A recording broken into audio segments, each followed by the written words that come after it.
Oke, selamat pagi untuk anak-anak ibu semua, kelas 10 TKJ dan 10 multimedia. Semoga semua dalam keadaan sehat selalu. Tetap semangat dalam pembelajaran daring kita selama pandemi ya nak ya. Dengan Ibu Nice Samosir dalam program pembelajaran dasar-dasar desain grafis program CorelDRAW. Oke, minggu lalu sudah dipelajari tentang bagian-bagian CorelDRAW ya, seperti title bar, kemudian menu bar, kemudian color palette, kemudian ada toolbox, kemudian ada navigator dan lain-lain. Itu dokumen apa sih dalam isi dokumen baru pada program CorelDRAW ya. Oke, kita akan mempelajari lebih lanjutnya lebih dalam lagi tentang toolbox. Toolbox itu adalah peralatan yang digunakan untuk bekerja di dalam program CorelDRAW ya. Oke, kita akan menggali lebih dalam lagi isi-isi daripada toolbox. Yang pertama itu adalah pick tool. Keluarga pick tool itu ada dua, pick tool dan freehand pick tool. Yang pertama pick tool itu untuk memilih dan menyeleksi dan mengatur ukuran, memiringkan dan memutar objek. Kemudian ada freehand pick tool untuk menyeleksi objek dengan bebas. Di sini ada gambarnya. Oke. Kemudian keluarga shape edit tool, yaitu shape tool untuk mengedit bentuk objek, smooth brush tool untuk mengubah objek vektor dengan cara mendrag sepanjang garis luar, sedangkan Rogan brush tool mengubah garis luar dari objek vektor dengan cara mendrag sepanjang garis. Free transform tool untuk mengubah suatu objek dengan menggunakan freehand rotation, angle rotation, scale and skew tool, sedangkan Trill tool untuk mengubah bentuk menjadi putaran seperti pusaran angin. Attract tool untuk mengubah outline menjadi arah kursor layaknya magnet.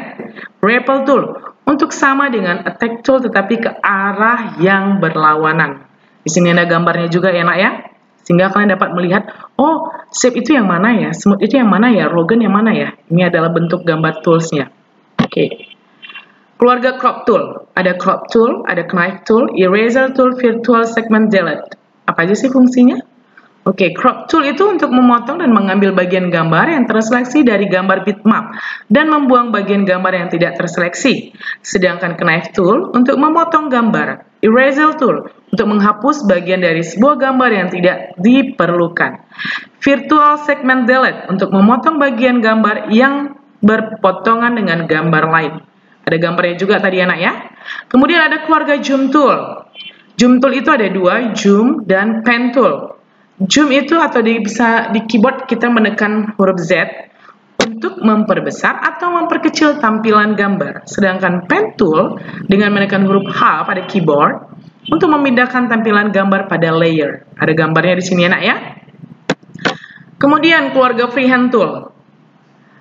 Keluarganya adalah freehand tool untuk menggambarkan kurva dengan segmen garis lurus. Sedangkan two point line tool untuk menggambar garis lurus dengan cara menarik dari titik awal ke titik akhir. Bezier tool untuk menggambar kurva satu segmen pada satu waktu. Sedangkan Artist Media tool atau menekan I berfungsi menambahkan, brush, menyemprot, serta menambahkan efek kaligrafi dengan menggunakan freehand stroke. Oke. Kemudian ada pen tool untuk menggambar kurva dengan segmen dan setiap segmen preview gambar. B-spline tool untuk menggambar garis lengkung dengan menetapkan titik kontrol yang membentuk kurva. Polyline tool untuk menggambar kurva yang terhubung dan garis lurus dalam satu tindakan berkesinambungan. 3-point curve untuk menggambar kurva dengan menariknya dari titik awal ke titik akhir kemudian menuju posisi titik pusat. Ini ada gambarnya nak ya. Jadi anak-anak ibu bisa melihat tools pada freehand, 2-point line, Bezier, artistic, pen, kemudian B-spline, polyline, dan 3-point curve. Ini ada gambar toolsnya anak ya. Oke, next. Keenam, Smart Fill Tool. Apa aja keluarganya? Ada dua ya, nak ya. Smart Fill Tool adalah untuk membuat objek dari dua gambar yang tumpang tindih dan menerapkan objek tersebut. Sedangkan Smart Drawing atau tekan Shift plus S pada keyboard untuk mengkonversi freehand stroke dengan membentuk dasar-dasar atau kurva yang diperhalus. Ini ada gambarnya, nak ya. Kemudian ketujuh ada Rectangle Tool atau F6 pada keyboard. Ya, rectangle tool berfungsi untuk menggambar kotak dan persegi panjang dengan menariknya dalam halaman gambar. 3-point rectangle berfungsi untuk menggambar kotak dan persegi panjang dengan dasar 3 titik, yaitu dengan menariknya dari titik awal ke titik akhir kemudian menuju posisi titik pusat. Kedelapan, ellipse tool atau F7 pada keyboard. Ellipse tools menggambar objek berbentuk lingkaran dan ellipse dengan menarik dalam halaman gambar. Sedangkan keluarga 3-point ellipse untuk menggambar objek berbentuk lingkaran dan ellipse dengan dasar 3 titik, yaitu dengan menariknya dari titik awal ke titik akhir kemudian menuju posisi titik pusat. Oke, selesai juga pembelajaran kita sampai pada hari ini, dan sampai di sini dulu pembelajarannya, Nak.